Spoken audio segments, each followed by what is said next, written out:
ചേകന്നൂർ മൗലവിയുടെ പാണ്ഡിത്യത്തിൻ്റെ ഗാംഭീര്യം പ്രകടമാവുന്ന അബൂഹുറൈറയുടെ തനിനിറം എന്ന ഗ്രന്ഥത്തെപ്പറ്റിയാണല്ലോ നാം മുൻ എപ്പിസോഡുകളിൽ പ്രതിപാദിച്ചത്. എൻ്റെ വാദങ്ങൾക്ക് മറുപടിയെന്നോണം അബൂഹുറൈറ എന്ന പേരിൽ പുസ്തകമിറക്കിയ ഷെയ്ഖ് മുഹമ്മദ് കാരക്കുന്നിന് ഉചിതമായ മറുപടിയാണ് മൗലവി ചേകന്നൂർ തൻ്റെ കൃതിയിൽ നൽകുന്നത്. ചോട്ട അബൂഹുറൈറ എന്നാണ് ജനാബ് കാരക്കുന്നിനെ ചേകന്നൂർ വിശേഷിപ്പിക്കുന്നത്. അബൂഹുറൈറയുടെ തനിനിറം എന്ന ഗ്രന്ഥത്തിൽ ഷെയ്ഖ് മുഹമ്മദ് കാരക്കുന്നിനെ പരാമർശിച്ച് 19-ാം അധ്യായത്തിൽ മൗലവി ചേകന്നൂർ പറയുന്നത് നമുക്കൊന്ന് കേൾക്കാം. ഇസ്മ് ഫായിലും ഇസ്മ് മഫ്ഊലും അഥവാ കർത്തൃവാചിയും കർമ്മവാചിയും തിരിച്ചറിയ ചോട്ട അബൂഹുറൈറ എന്നാണ് ഈ അധ്യായത്തിൻ്റെ തലക്കെട്ട്. ഇത് വിദ്വേഷം മൂലം കെട്ടിപ്പറയുന്നതല്ല. എന്നെ കൽപ്പിച്ചു കൂട്ടി തരം താഴ്ത്തി കാണിക്കാൻ പല കള്ളങ്ങളും കെട്ടിപ്പറഞ്ഞ ചോട്ടയെപ്പറ്റി പുറത്തു വന്നൊരു സത്യം പറയുന്നുവെന്നേയുള്ളൂ. എന്നെപ്പോലുള്ളവരൊക്കെ കേവലം കോപ്പിയടിക്കാരും പരിഭാഷക്കാരുമാണെന്ന് വ്യക്തമാക്കി എഴുതുകയും മൂലഗ്രന്ഥങ്ങളിൽ നിന്ന് നേരിൽ പകർത്തുവാനോ ഒരു സ്വതന്ത്ര ഗ്രന്ഥമെഴുതുവാനോ ഉള്ള കഴിവ് തന്നെപ്പോലുള്ളവർക്ക് മാത്രമേയുള്ളൂവെന്ന് വ്യംഗ്യമായി സൂചിപ്പിക്കുകയും ചെയ്ത ജമാഅത്തെ ഇസ്ലാമിക്കാരുടെ സ്ഥിരം പരിഭാഷ പകർപ്പുകാരനായ ചോട്ട അബൂഹുറൈറയ്ക്ക് അഥവാ ഷെയ്ഖ് മുഹമ്മദ് കാരക്കുന്നിന് അറബി ഭാഷയിൽ കഴിവും പരിചയവും എത്ര കണ്ടുണ്ടെന്ന് തെളിയിക്കാൻ പറ്റിയ 3-4 ഉദാഹരണങ്ങളാണ് ഞാനിവിടെ ചൂണ്ടിക്കാട്ടുന്നത്. 1. ഇബ്നു ഖുതൈബയുടെ തഅ്വീലു മുഖ്തലഫിൽ ഹദീസ് എന്ന ഗ്രന്ഥത്തിൽ നിന്ന് എന്തോ ചിലതൊക്കെ ഉദ്ധരിച്ചതായി കാണുന്നുണ്ട്.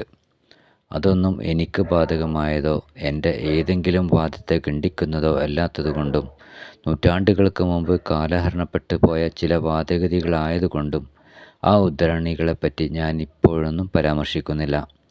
പ്രസ്തുത ഗ്രന്ഥത്തിൻ്റെ പേര് പോലും അറബി ഗ്രാമർ ഒപ്പിച്ച് വായിക്കാൻ ചോട്ട അബൂഹുറൈറയ്ക്കറിയില്ലെന്ന അപമാനകരമായ സത്യം പുലർന്നത് വ്യക്തമാക്കുക മാത്രമാണ് ഞാനിവിടെ ചെയ്യുന്നത്. തൻ്റെ ക്ഷുദ്രകൃതിയിൽ മേൽപ്പറഞ്ഞ ഗ്രന്ഥത്തിൻ്റെ പേര് പറയുമ്പോഴൊക്കെയും പേരിൻ്റെ മധ്യത്തിലുള്ള മുഖ്തലഫ് എന്ന പദത്തിലെ ല എന്ന അക്ഷരത്തിന് അകാരം അഥവാ ഫത്ഹ് ചേർത്തുച്ചരിക്കേണ്ടതിനു പകരം ഇകാരം കസ്ർ ചേർത്തിക്കൊണ്ട് മുഖ്തലിഫ് എന്നാണ് പല ആവർത്തി ഉച്ചാരണമെഴുതിയിരിക്കുന്നത്. അറബി ഗ്രാമർ അനുസരിച്ച് വായിക്കുന്ന ശീലം അല്പമെങ്കിലും ഉള്ളവരിൽ നിന്ന് വരാൻ പാടില്ലാത്തൊരു പിശക്കാണതെന്ന് അറബി പഠിച്ചവർക്കൊക്കെ അറിയാവുന്ന കാര്യമാണ്. പുസ്തകം എഴുതിത്തീർന്ന ശേഷമാണത്രേ ആരോ അത് ശ്രദ്ധയിൽപ്പെടുത്തിയതും അത് തിരുത്തിയതും. 2. രണ്ടാമത്തേത് മേൽ വിവരിച്ചതിൻ്റെ നേരെ വിപരീതമായാണ് സംഭവിച്ചത്. അതായത് തൻ്റെ ക്ഷുദ്രകൃതിയിൽ അബൂഹുറൈറയിൽ പലപ്പോഴും ആവർത്തിച്ചെഴുതിയ മറ്റു ചില അറബി പദങ്ങളാണ് മുഅ്തസലികൾ, മുഅ്തസലിസം മുതലായവ. അവയിലെല്ലാം സായ്ക്ക് കസ്ർ ഇകാരം ചേർത്തിക്കൊണ്ട് മുഅ്തസിലികൾ എന്നേ ഉച്ചരിക്കാൻ പാടുള്ളൂ. സായ്ക്ക് ഫത്ഹ് അകാരം ചേർത്തി പറയുന്നത് തികച്ചും തെറ്റാണ്. ശരിക്ക് അറബി പഠിക്കാത്ത ചില ഓറിയൻ്റലിസ്റ്റുകൾക്കാണ് തെറ്റു പറ്റാറുള്ളത്. അത് തെറ്റാണെന്നും അറബിയിൽ സാമാന്യ പരിചയമുള്ളവർക്ക് പോലും അറിയാവുന്ന കാര്യമാണ്. അപ്പോൾ കളിക്ക് പകരം കിളി എന്നും കിളിക്ക് പകരം കളി എന്നുമൊക്കെ പോലെ ഫത്ഹും കസ്റും മാറ്റിമറിച്ചുകൊണ്ട് ഇസ്മ് ഫായിലിന് പകരം ഇസ്മ് മഫ്ഊലും തിരിച്ചും വകതിരിവില്ലാതെ വായിക്കുന്ന സ്വഭാവക്കാരനാണ് താനെന്ന് അറബിയിലെ 2-3 പദങ്ങൾ ചോട്ട അബൂഹുറൈറ ഷെയ്ഖ് മുഹമ്മദ് കാരക്കുന്ന് എഴുതിയപ്പോഴേക്കും നമുക്ക് മനസ്സിലാക്കാൻ കഴിഞ്ഞു. ഇക്കണക്കിൽ പരിഭാഷയ്ക്ക് പകരം മൂലഗ്രന്ഥങ്ങളിൽ നിന്ന് അറബിയിൽ തന്നെ ഉച്ചാരണസഹിതം മറ്റാരുടെയും സഹായമില്ലാതെ ഒറ്റക്കെഴുതിയിരുന്നുവെങ്കിൽ എന്തായിരിക്കും അതിൻ്റെ സ്ഥിതി എന്ന് നിങ്ങൾ ഓരോരുത്തരും സ്വയം ഊഹിച്ചാൽ മതി. വേണമെങ്കിൽ ഒരു ഉദാഹരണം കൂടി പറയാം. 3. ഹദീസ് റിപ്പോർട്ടർമാരുടെ വെടക്ക് ചരിത്രവും നല്ല ചരിത്രവും വിവരിക്കുന്ന അൽ ജർഹ് വ തഅദീൽ എന്ന പേരിൽ രചിക്കപ്പെട്ട പല ഗ്രന്ഥങ്ങളുമുണ്ട്.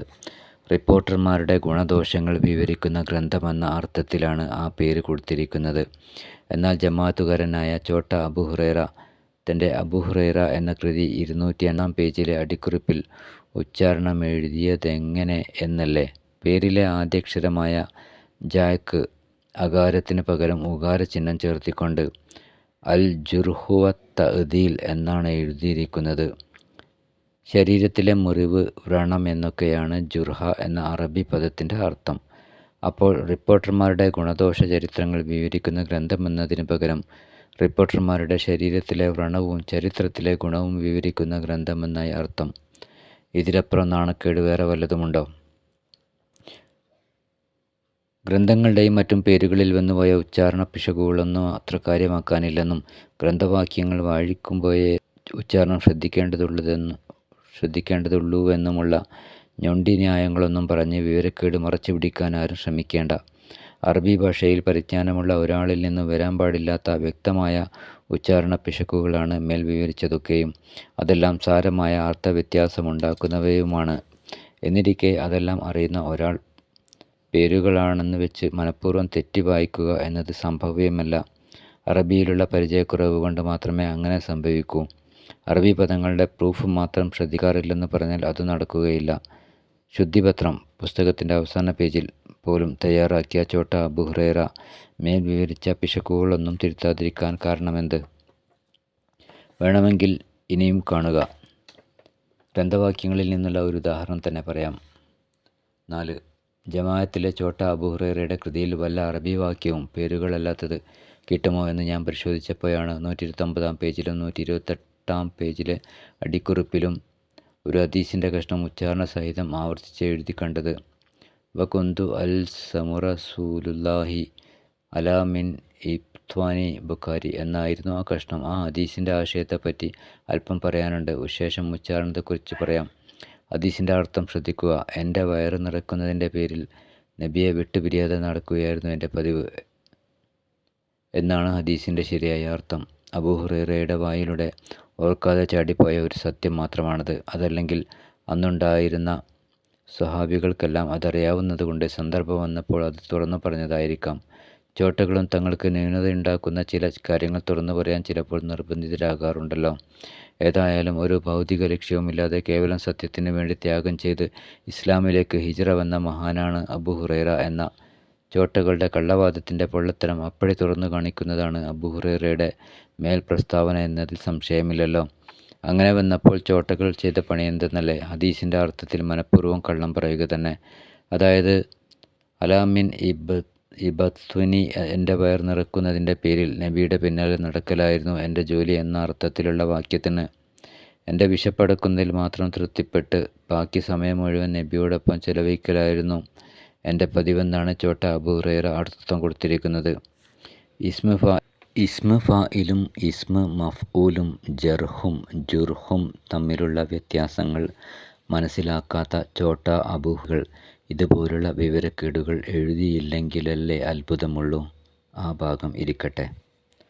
ഉച്ചാരണ പിശക് ശ്രദ്ധിക്കുക.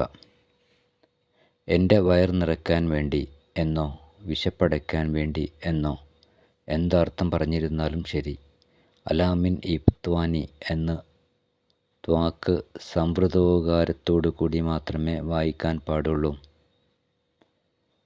എന്നാൽ ചോട്ട അബൂ ഹുറൈറ എഴുതിയതോ മിൽ ഇബ്ത്വാനി എന്നതിന് പകരം ത്വാക്ക് അകാരം ചേർത്തുകൊണ്ട് ബത്വനി എന്നെഴുതിയിരിക്കുന്നു. ബത്വനി എന്നാൽ എൻ്റെ വയറെന്നും ബത്തനി എന്നാൽ എൻ്റെ ഉദരരോഗമെന്നുമാണ് അറബി ഭാഷയിൽ അർത്ഥം. അപ്പോൾ ചോട്ട എഴുതിയതനുസരിച്ച് എൻ്റെ വയർ നിറയ്ക്കാൻ എന്ന ആശയത്തിന് പകരം എൻ്റെ ഉദരരോഗം വർദ്ധിപ്പിക്കാൻ നബിയുടെ പിന്നാലെ നടന്നു എന്ന അർത്ഥമാണ് സിദ്ധിക്കുക. അല്പന്മാരെ, എന്നെപ്പറ്റി കേവലം പരിഭാഷക്കാരനും അനുകർത്താവും മോഡേണിസ്റ്റുമാണെന്നും മോഡേണിസ്റ്റുകൾ ഇസ്ലാമിക വിജ്ഞാന കേന്ദ്രങ്ങളിൽ നിന്ന് ആഴത്തിൽ പഠിക്കാൻ അവസരം കിട്ടാത്തവരാണെന്നും ഓറിയൻ്റലിസ്റ്റുകളുടെ ഉച്ചഭാഷിണികൾ മാത്രമാണ് മോഡേണിസ്റ്റുകളെന്നും ഒക്കെ വലിയ അഹന്തയോടും കടുത്ത അഹങ്കാരത്തോടും കൂടി കൂട്ടിനുള്ളിലിരുന്ന് എഴുതി വിടുമ്പോൾ ആ എഴുതുന്ന ഓരോരുത്തനും തൻ്റെ അറിവിൻ്റെ പരിമിതിയെപ്പറ്റി, അഫ്സൽ മിനിമം പാസിനെപ്പറ്റി ശരിക്കും ബോധവാനായിരിക്കേണ്ടതാണ്. ആ ബോധമില്ലാതെ മറ്റാരെങ്കിലും എന്തെങ്കിലും പഠിച്ചു പറയുന്നുവെങ്കിൽ അവരെ കുതിര കയറാൻ നടക്കുന്നത് നീതിയോ മര്യാദയോ അല്ല. അറബി ഭാഷ ശരിക്ക് പഠിക്കാതെ ചില ഓറിയൻ്റലിസ്റ്റുകളുടെയും അവരുടെ ചില കൃതികളുടെയും ഇംഗ്ലീഷ് അറബി വാറോല ഗ്രന്ഥങ്ങളുടെ പേരുകളും പേജ് നമ്പറുകളും നിരത്തിവെച്ചതുകൊണ്ടൊന്നും ഇസ്ലാമിക വിഷയങ്ങൾ പഠിച്ചിട്ടുണ്ടെന്നതിന് തെളിവാവുകയില്ല. അത് വേണമെങ്കിൽ ഖുർആനും സുന്നത്തും അറബി സാഹിത്യവും ഗ്രാമറുമൊക്കെ ആഴത്തിൽ പഠിച്ചിട്ടുണ്ടെന്ന് തെളിയിക്കുക തന്നെ വേണം. അതെല്ലാം തെളിയിച്ചതിൻ്റെ കോലമാണല്ലോ നാം ഇപ്പോൾ കണ്ടത്. എങ്കിലും ദോഷം പറയരുതല്ലോ. ഇത്തരത്തിലൊരു കൃതി തയ്യാറാക്കാൻ തന്നെ ചില അറബി കോളേജ് അധ്യാപകരുടെ മുഹമ്മദ് മൗലവി ശാന്തപുരം, അബ്ദുറഹ്മാൻ മാധ്യമം എഡിറ്റർ, കാര്യമായ സഹായം തനിക്ക് വേണ്ടിവന്നു എന്ന് ചോട്ട അബു ഹുറൈറ തൻ്റെ കൃതിയിൽ തുറന്നു സമ്മതിച്ചിരിക്കുന്നു. നല്ലതുതന്നെ. ബഡ അബു ഹുറൈറയും തനിക്കെതിരായ പലതും പലപ്പോഴായി തുറന്നു പറയാൻ നിർബന്ധിതനായതും നാം കാണുകയുണ്ടായല്ലോ. ഏതായാലും അറബി പദങ്ങളുടെ ഉച്ചാരണം പോലും ശരിക്ക് പഠിക്കാതെ വിപരീതാർത്ഥം സിദ്ധിക്കുന്ന തരത്തിൽ സ്വരങ്ങൾ മാറ്റിമറിച്ച് വായിക്കുന്ന ഈ ചോട്ട അബു ഹുറൈറയാണത്രേ ഇപ്പോൾ ജമാഅത്തെ ഇസ്ലാമിക്കാരുടെ കേന്ദ്രത്തിലെ ഒരു മുജ്തഹിദ് എന്ന ഗമയിലിരുന്ന് ഖുർആനും സുന്നത്തുമൊക്കെ കൈകാര്യം ചെയ്ത് ആധികാരിക ഗ്രന്ഥരചന നടത്തുന്ന സുപ്രധാന മതപണ്ഡിതൻ.